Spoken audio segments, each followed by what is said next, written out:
अस्सलामुअलैकुम व आदाब नाजरीन। बुक कल्चर को लेकर जो है वो आज हम इस वीडियो में डिस्कशन करेंगे। और हाल ही में अल्ताफ़ साहब किश्तवाड़ी ने एक बुक लिखी हुई है जिसका नाम से सुराग है, यानी कि सुबह की तलाश। क्योंकि दुनिया में आज वीराना छाया हुआ है, जहाँ पर हमारे नौजवान जो है वो आज गलत सोबतों में जो है पड़ गए हैं। ड्रग्स हावी हो चुका है, बुक कल्चर जो है वो ख़त्म हो रहा है। जो इस बुक का जो हम अगर इसको कहेंगे कि एक जो जुज़वी माने हैं वो सुबह की तलाश है, यानी कि सुबह की तलाश इंसान तब करता है जब अंधेरा जो है वो छाया होता है, और अंधेरे के बाद जब रोशनी की तलाश होती है उसी को जो है वो सुबह की तलाश कहते हैं। अल्ताफ साहब ने यूं तो कई कलाम लिखे हैं, चाहे वो कश्मीरी हो चाहे वो उर्दू में हो, इन्होंने कलाम लिखे हैं। और ये बुक जो है वो उसकी जो लेटेस्ट करी है, मैं आपको ये बुक दिखाऊंगा। और इसमें इनकी फैमिली का भी हाथ है, इनके बेटे का हाथ है। और अगर हम वर्के को पहले को देखेंगे तो सबसे पहले इन्होंने अपनी माँ का नाम जो है वो इस किताब में दर्ज किया है। जी हाँ, एक माँ बाप की सबसे बड़ी खुशी होती है कि उसका औलाद जो है वो दुनिया में नाम रोशन करे, और अल्ताफ साहब ने वो नाम रोशन किया है। और अब वो क्रेडिट जो है वो अपने माँ बाप को भी जो है वो साथ में दे रहा है। अल्ताफ साहब, ये बुक जो लिखी गई है, इसका क्या मकसद था और इसकी शुरुआत कैसे हुई? असल में इससे पहले मैंने एक 1990 में एक शाया की थी किताब रेज़ा रेज़ा आईना। वो भी गज़लों और नज़मों पर मुश्तमिल थी। तो उसके बाद एक खला रहा बीच में नौकरी के सिलसिले में। जी। तो उसी दौरान कुछ गज़लें लिखी और फिर रिटायरमेंट के बाद ज़्यादातर गज़लें इसमें हैं। तो इसका मकसद यही था कि एक किताबी शक्ल में लोगों तक ख़यालात पहुँचे। तो यही मकसद था। और बाकी शहर सुराग के वो एक सुबह की तलाश, एक अमन की तलाश, एक दोस्ती की तलाश। यही जो आपने फरमाया, ड्रग्स इस वक्त हमारे नौजवानों में फैल चुका है, उस पर भी एक कुछ लिखा है, इस पर ड्रग्स के बारे में भी। तो बस यही एक तलाश है, सुबह की तलाश। अभी तो मैंने पूरा किताब नहीं खोली, सिर्फ पहला पन्ना देखा। ए मेरे उम्र, ए मेरी उम्र, सजा ले मुझे गुड़िया की तरह, कोई आए मुझे खेले मेरे बाबा की तरह। हम्म, यानी कि आपने इसमें एक औलाद को जो है वो बिल्कुल। गुड़िया से जो है वो ये तरजीह दी हुई है। और इंसान जिस तरह से औलाद को जो है वो खेलता है, हम्म, तो उम्मीद रखता है कि वो औलाद जो है वो उसके लिए वैसा ही निकले जैसा एक बाप तस्वर करता है। तो आपने इसमें अपनी माँ का जिक्र किया है, मैं उनके बारे में जानना चाहूँगा, आपकी माँ के बारे में किस तरह का कंट्रीब्यूशन रहा है उनका। आप पेरेंट्स के बारे में जो है वो थोड़ा सा बताइए कि जब आप इस चीज़ में थे तो यहाँ तक जो सफ़र आपने तय किया, आपने अपनी माँ का खुसूसी जिक्र किया, यानी कि उसका रोल जो है वो बड़ा इम्पॉर्टेंट होगा। माँ का रोल ये यकीनन बहुत अहमियत रखता है इसमें, क्योंकि माँ ने तरबियत ही ऐसी दी मोहब्बत की। और उसी की दुआओं से आज ये जो किताब है आपके हाथों में है, ये सब माँ की दुआएं हैं, उनकी तरबियत है। ये सफ़र जो है वो किताब का शुरू कैसे हुआ, इस वाली किताब का जो शेर सुराग जो है, ये ख्याल कहाँ से आया है? ये मैं पहले से सोच रहा था कि दूसरी कोई किताब निकालनी है। इसके बाद तीसरी भी एक किताब है, वो आने वाली है। हम उस पर राज़ी रखेंगे अभी। हाँ, तो ये रिटायरमेंट के बाद मैंने ये इस पर काम किया, ज़्यादा काम। और इस काम में सबसे ज़्यादा हाथ मेरे बेटे तौसीफ का है, तौसीफ कुदस का है। उसने इसको मुरतब किया। और ये प्रिंट के मराहिल वो सारे इसी ने तय कराए इसके। मैं देख रहा हूँ, किताब बड़ी खूबसूरत है। और अगर इसकी वो छपाई वगैरह भी जो है वो देखेंगे तो बड़ी खूबसूरत है। लेकिन कहीं ना कहीं किताब पढ़ने का कल्चर जो है वो आज ख़त्म हो चुका है। हम लाइब्रेरीज में जाते थे, जब आप पुलिस में नौकरी बिल्कुल। करते थे, आपको कोई चीज़ ज़रूरत पड़ती थी, किसी कानून के बारे में कुछ थोड़ा सा अगर खदशा होता था तो आप बुक्स को कंसल्ट करते थे। लेकिन ये शौक जो है वो आहिस्ता आहिस्ता ख़त्म हो रहा है, और अब मोबाइल की तरफ इंसान जो है वो झुक रहा है। आंखें ख़राब हो रही है, बच्चे जो है वो, माँ बाप परेशान हैं। तो आप कैसे देखते हैं, क्या आपको लगता है कि जो बुक कल्चर है वो रिवाइव हो पाएगा?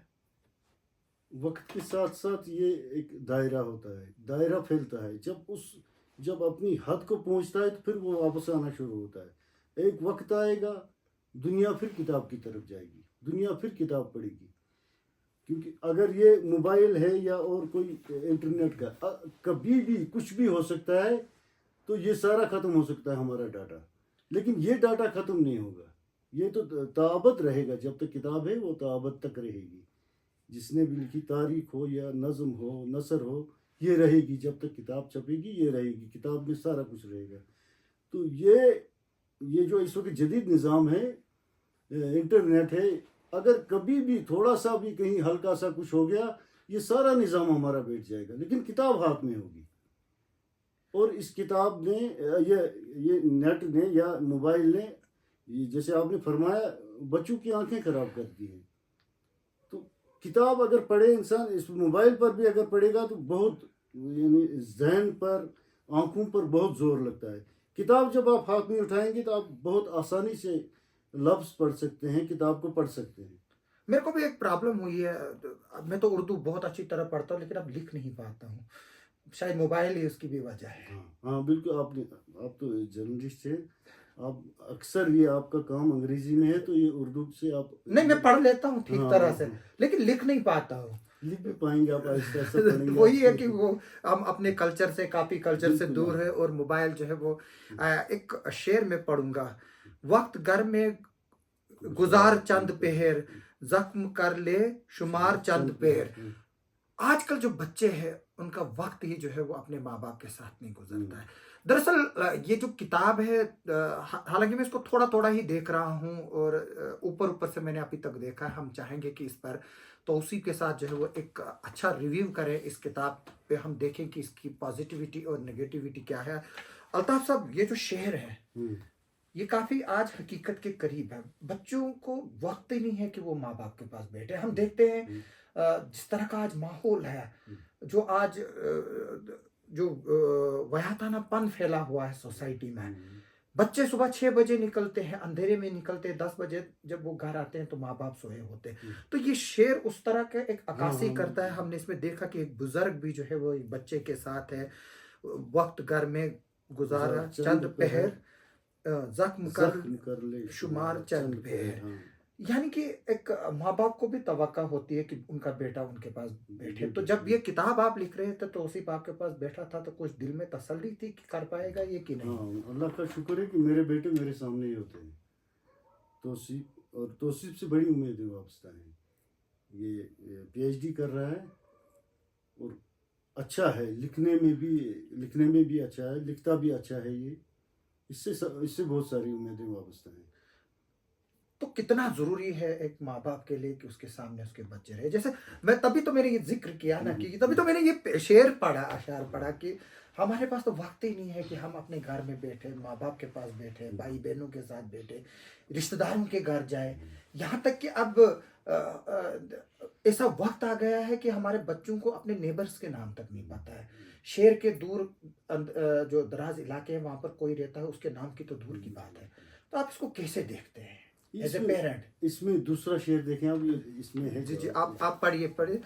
इसमें है कि कब वो याराने वक्त ख्वाब हुए, कब वो याराने वक्त ख्वाब हुए, कब थी देखी बहार चंद पहर। ये वही बहारें हैं जिनका हम जिक्र कर रहे हैं। फिर तुम मुझको शिकार कर लेना, फिर तू मुझको शिकार कर लेना, जिंदगी दे उधार चंद पैर। यानी कि एक इंसान जो है वो आज के दौर में, जो मॉडर्न दौर में है, वो बेबस है। कहीं ना कहीं जो एक रिस्पॉन्सिबिलिटी होती है एक फैमिली की, वो दूर हो रही है। यानी कि एक बेटा अपने बाप से दूर हो रहा है, एक भाई अपनी बहन से दूर हो रहा है, भाई भाई से दूर हो रहा है। ये नहीं मैं कहूँगा, जिस तरह से आप शायरी से दूर हुए नौकरी के सिलसिले में, कभी राजौरी, कभी पूंछ, कभी कश्मीर। तो ये जो शेर, जो ये 3 अशार है, काफी दिल के करीब है और हकीकत भी है। तो आप एज ए पेरेंट क्या बोलेंगे इस पर, खासतौर पर उन माँ बाप के लिए जिनको अपने बच्चों ने तनहा छोड़ा है? असल में बच्चे ही असासा होते हैं माँ बाप का। तो और इस दौर में आप देखेंगे कि जब भी कहीं कमरे में बैठे हो, एक लड़का एक कोने में होगा, दूसरा बच्चा दूसरे कोने सब में होगा, मोबाइल इस्तेमाल माँ अलग से होगी, बाप अलग से होगा, बहू अलग से मोबाइल पर लगे होंगे, किसी से कोई राब्ता नहीं। अब दौर ऐसा आया है कि अगर एक दूसरे से बात करनी हो तो चैट कर देते हैं वहीं से, मैं जा रहा हूँ, मैं आ रहा हूँ, मेरे लिए खाना लाओ। तो ये हो गया। अब इसके लिए तो ज़रूरी है कि किताब का दौर फिर से शुरू हो जाए, पढ़ें लोग। देखिए ये काफ़ी करीबी जो है वो शायरी है, क्योंकि मैं बताऊंगा कि मतलब बड़े अफसोस की बात होती है अल्ताफ साहब, क्योंकि आपका जो ये शेर है मैं इसी में उलझ के रह गया। अगर हम अपने अपनों के लिए जो है वो वक्त ना निकालें तो फिर किसके लिए निकालेंगे, क्योंकि जो खुदगर्ज दुनिया है। और मैं बता दूं कि आज मैं जब ओल्ड एज होम्स में जाता था पहले जम्मू, मुझे ये एहसास होता था कि कैसे औलाद जो है वो अपने माँ बाप को छोड़ते, लेकिन जब ये ओल्ड एज होम्स किश्तवाड़ में खुले तो फिर मुझे पता चला कि ये बीमारी जो है मॉडर्नाइजेशन का दौर जो है वो अब इधर भी आ पहुंचा। अल्ताफ साहब आगे बढ़ेंगे तो कौन सा शेर जो है वो आप इस किताब में से ढूंढ कर चाहेंगे जो हमें सुनाना चाहेंगे, जो आपके करीब भी हो? मैं इस वक्त एक खोर, जैसे हमने ड्रग्स पे बात की अल्ताफ साहब, मैं देख रहा हूँ कि किताब के 129वें पेज पे जो है वो एक लिखा हुआ है जिसमें बच्चे भी जो है तस्वीर भी साथ में है। किश्तवाड़ में इस साल और पिछले साल मिलाकर तकरीबन 70 के करीब नौजवान जो है वो ड्रग्स की वजह से उनकी मौत हुई और माँ बाप जो है वो वीरान पड़े। आपने ये लिखा भी है और क्या खूब लिखा है, हम कैसे कहें नशा बतदरीज बड़ा है, ये मौत का सामान यहाँ कब से पड़ा है। यानी कि ये सब चीजें जो है वो हमारे सामने, हमें पता है ये मौत है लेकिन फिर भी हम कर रहे हैं ये सब। किस किस के लिए सोहबतें माकूल नहीं हैं, किस किस के लिए शहर में ये वक्त कड़ा है। जो बोया है वो जो बोया है वो काटना होगा मुझे एक दिन, आफत में यहाँ कब से मेरा शहर पड़ा है। बहुत खूब। अल्ताफ साहब ड्रग्स एक बड़ी प्रॉब्लम है, क्योंकि मैं अक्सर जो है वो इस चीज़ पर जो है वो फोकस किया हुआ हूँ। हमारी काफ़ी नौजवानों की मौत हुई और आजकल का वो दौर नहीं है जब हम थे, एक परिवार बड़ा होता था। आज एक लड़का होगा या ज़्यादा से ज़्यादा एक लड़का दो बेटियां या दो बेटे, या जब इंसान इसमें मुब्तला होता है तो, और जब वो उसमें शिकार होता है तो माँ बाप के लिए जो है वो खालीपन के सिवाय कुछ नहीं रहता। As a parent, as a father, आप क्या सोचते हैं इसके बारे में, लोगों को क्या नसीहत देना चाहेंगे?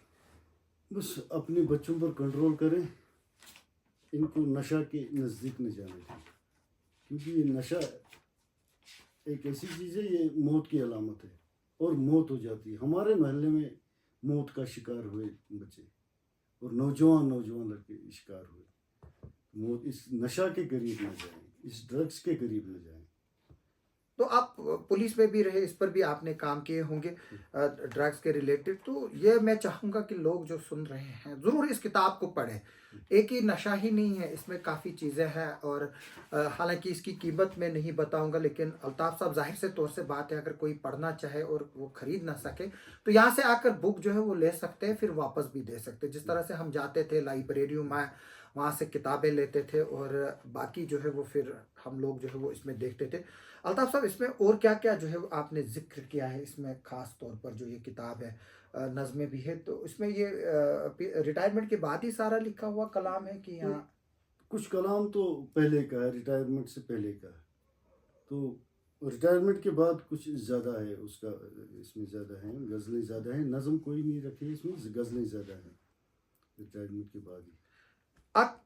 अक्स थी आईनों में रहती थी, ऐसी सूरत कभी ना देखी थी। अक्स थी आईनों में रहती थी, ऐसी सूरत कभी न देखी थी।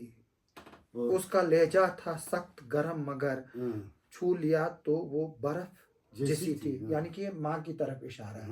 बिल्कुल। तो आपकी माँ भी सख्त थी क्या? माँ तो नरम होती है, माँ सख्त नहीं होती। तो ये बड़ा ज़बरदस्त शेर है, मतलब एक माँ के लिए जो है एक औलाद जो है वो बड़ा वो होता है। बेशक माँ सख्त होती है बाहर से, लेकिन अंदर से जो है वो बहुत नरम होती है। और हमेशा जो है वो मुझे भी अपनी माँ अक्सर याद आती है, अल्लाह ताला उनको मग़फ़िरत करे। तो ये शायरी जो है वो मैं बताऊंगा कि शायद अल्ताफ़ साहब जो है वो इतने जो है वो इमोशनल है कि वो इस चीज़ को जो है वो एक्सप्लेन ज़्यादा नहीं कर पा रहे हैं। वो जो खिड़की पे शोर करती थी, आज चिड़िया वो हमसे रूठी थी। यानी कि अक्सर हमें माँ बाप जो है वो खाने के वक्त जो है वो चिल्ला चिल्ला कर बुलाते हैं, और ये प्यार होता है माँ बाप का, कहीं दाढ़े कहीं नरम कहीं सब कुछ। अगर हम जो है वो जितनी भी माँ बाप की हम करें उतना कम है। जिनके माँ बाप है, मेरी उन नौजवानों से रिक्वेस्ट है कि वो अपने माँ बाप का खास ख्याल रखें। इस पे फिदा साहब किश्तवाड़ी का भी एक चैप्टर है, जी जी पेज जी। नंबर 214 हाँ पे। हाँ बिल्कुल। तो फिदा साहब पर आपने कुछ अशार भी लिखे थे, हाँ। और जब उनकी वफ़ात भी हुई तो आपने खराज हकीकत भी पेश की थी। तो आप फिदा साहब की गज़लों को और जो किताबें उन्होंने लिखी उसको किस तरह से देखते हैं? फिदा साहब ने किश्तवाड़ के अदब के लिए बहुत काम किया है। उसने वो गुलिस्तान अदब के सदर रहे बहुत सारी, यानी वो गुलिस्तान अदब के सदर थे, तो यहाँ कुल हिंद मुशायरा हुआ, जगन्नाथ आज़ाद यहाँ आया। उसके अलावा भी उससे पहले भी इशरत साहब के वो साथी रहे हैं, तब भी उन्होंने अदबी अंजमनें यहाँ कायम की है, लोगों को अदब की तरफ लाया है, शेर की तरफ लाया है। इसका फिदा साहब का बहुत कंट्रीब्यूशन है अदब के लिए, बहुत ज़्यादा। सोए सोए अदम चले हमें करके वो गम ज़दा, ए बाब व दोस्तों को गए छोड़कर, अहबाब दोस्तों को गए छोड़ छोड़कर कर फिदा। फिदा, लफ्ज़ों की हर तरह से बनाते रहे महल, हम्म, तहरीर बेमिसाल थी, अशार थे जुदा। जुदा। फिदा साहब मेरे उस्ताद रहे हैं, और अगर जर्नलिज्म में मुझे कोई लेने वाला है वो वही है। जब उन्होंने मुझे 1996 में जो है वो इस जो कश्मकश है उसमें डाल दिया था, पहली मर्तबा उन्होंने मुझे 1996 में जो है वो धकेला था जर्नलिज्म के प्रोफेशन में। तब मैं 11वीं क्लास में पढ़ता था, और उन्होंने मुझे बोला था कि 10वीं क्लास में जो है वो हमारे वक्त में जो है वो लोग जो है वो आला तालीम जो है वो समझते थे, तो आप अभी छोटे नहीं हो, आप बड़े हो। तो मेरे उस्ताद फिदा साहब, मैं उनको आज खराज अकीदत पेश करता हूँ, और मुझे खुशी हुई कि आपकी किताब में भी जो है उनका तबसरा जो है वो देखा मैंने, और उन पर जो आपने चंद अशार लिखे हैं। आईने पर रफ़ीक पसे आईना दग दे, आईने पर रफीक पसे आईना दिगर, करते करते रहे रहे वो वो दोस्तों दोस्तों की का दरगुजर खता। यानी कि फिदा साहब का नरम लहजा था। वो काफ़ी गुस्सा काम करते थे, लेकिन जब करते थे तो फिर वो बहुत गुस्सा करते थे, तो हमेशा जो है वो समझाते थे। तो अब हम थोड़ा सा इस इंटरव्यू को कंक्लूड भी करेंगे, क्योंकि ये थोड़ा सा ज़्यादा भी हो रहा है, और आप जो है इमोशनल भी है इस चीज़ को लेकर। अब हम देख रहे हैं कि एक जो उर्दू ज़बान है वो कहीं ना कहीं जो है वो ख़त्म हो रही है, और साथ में जो हम यहाँ पर कश्मीरी बोलते हैं, क्योंकि आप कश्मीरी में भी लिखते हैं। और अगर हम देखें जो हमारे रहमत अली नजार साहब के कलाम हैं, और हमारे गुलाब सैफ़ी का मैं जिक्र करना चाहूँगा। चाहे लोग उनको क्रिटिसाइज़ करते हैं अक्सर, लेकिन मैं जो उनका कंट्रीब्यूशन है वो आम इंसान को जो है वो पता नहीं चलेगा। जो कंट्रीब्यूशन गुलाब सैफ़ी का शेर व शायरी में है, अदब में है, और जो रहमत अली नजार साहब का जो म्यूज़िक कंपोजिशन और राइटिंग में है, तो वो जो है वो उसका कोई मुकाबला नहीं है। तो बिल्कुल आप क्या बताएंगे, जो ये चीज़ें जो है वो अब ख़त्म हो रही है, ख़ासतौर पर उर्दू और कश्मीरी जो है वो अब ख़त्म हो रही है, यहाँ तक कि हमारे बच्चे जो है वो अब घरों में अंग्रेजियाँ करना शुरू कर रहे हैं। हाँ, अब देखें, अदीब है, शायर हैं, उनके बच्चे अंग्रेजी पढ़ रहे हैं। उर्दू से कश्मीरी तो दूर रहा, उर्दू से उनका वास्ता नहीं रहा। अब जब बच्चे नहीं पढ़ेंगे तो उर्दू ज़िंदा कैसे रहेगी? हमारे मुशायरों से उर्दू ज़िंदा नहीं रहेगी। उर्दू में आज तक अगर ज़िंदा रखा तो फिल्मों ने रखा और मुशायरों ने रखा, लेकिन अब ये इससे भी दूर होते रहे हैं। तो यहाँ जहाँ तक इसका है, रहमत साहब का ताल्लुक़ है, रहमत साहब ने कश्मीरी में बहुत काम किया। उसने कश्मीरी गज़लें गाई, यहाँ के शायरों को उठाया, उनकी गज़लें गाई। परवेज़ साहब हैं, परवेज़ साहब की गज़लें उनने गाई। परवेज़ साहब उर्दू और कश्मीरी में लिखते हैं। गुलाब साहब एक नए अंदाज से लिखते हैं, एक जिद्दत है उनके कलाम में, गुलाब साहब के कलाम में। और भी हैं बहुत सारे जांबाज साहब के, हमारे जांबाज आज साहब भी हाँ हम आलमारा जांबाज जो उनका अदब और उनके साथ जो नॉलेज है उनका, जो मैं उनके साथ बैठता हूँ हम्म, तो वो भी जो है वो एक वसी समंदर है अपने आप में। बिल्कुल जांबाज साहब की शायरी, उनकी वो तो मिसालों में दे रहे हैं आज लोग। अगर एक दूसरे को मिसाल देनी हो तो जांबाज साहब का शेर होता है। तो मेरे एक दोस्त थे, वो पीएचडी करना चाहते थे म्यूज़िक में, और उनको जांबाज साहब का कलाम जो है वो था। उनको किसी ने बताया था कि वो मुश्किल है, लेकिन जब मैंने आलम आराम साहिबा के पास उसको लिया तो उसने उसको उतना मुतासिर कर दिया कि उसको जो है वो लगा कि ये इतना आसान है। तो हम चाहते हैं कि ये जो अदब है, जो ये सिस्टम है, ये ज़िंदा रहे। न सिर्फ आप किताबें लिखें बल्कि बाकी और भी जो है वो किताबें लिखें। आगे चलकर जो है वो हम कोशिश करेंगे इस किताब के बारे में तबसरा करने की। हम तौसीफ से भी बात करेंगे जिन्होंने इस किताब को जो है वो कंपाइल किया है। हम तमकीन साहब से बात करने की कोशिश करेंगे, उनके ख़यालात जानने की कोशिश करेंगे। हम बाकी जो दीगर जो लोग हैं, जो हमारे नए नए जहाँ पर जो शायर हैं, जिसमें मैंने अरसलान लोन को भी परसों सुना था, तो मैं चाहूँगा कि हम इन सब को जो है वो एक टेबल डिस्कशन में लाएं और एक वीडियो बनाएं, ताकि किश्तवाड़ में जो ये चीज़ें जो अब ख़त्म हो रही, जो अब हम वेस्टर्न कल्चर की तरफ जा रहे हैं, उससे बाहर आया जाए और हम अपने ही उन चीज़ों पर जो है वो वापस आ जाएं, जो हमारी कौमी असासा है और जो हमारा जो इंसानियत का तकाजा है। हमें उन चीज़ों की तरफ आना चाहिए, न कि उन चीज़ों की तरफ जाना चाहिए जहाँ पर ना हमारे को अपने माँ बाप की इज्जत रहेगी, ना अपने भाई बहनों का जो है वो खुलूस रहेगा, और ना ही जो है वो हमें अपने महलेदार का, ना ही किसी रिश्तेदार की जो है वो अदब व तहज़ीब होगी। यानी कि मैं वेस्टर्नाइजेशन की बात कर रहा हूँ। हमें कहीं ना कहीं जो अपना हिंदुस्तानी कल्चर है, जो अपना लोकल कल्चर है, उस कश्मीरी कल्चर है, उसको जो है वो ज़िंदा रखने की ज़रूरत है। आप सबका सुनने के लिए और देखने के लिए बहुत बहुत शुक्रिया। मैं चाहूँगा कि आप लोग ज़रूर इस वीडियो पर कमेंट करें और अपनी राय का जो है वो इजहार करें।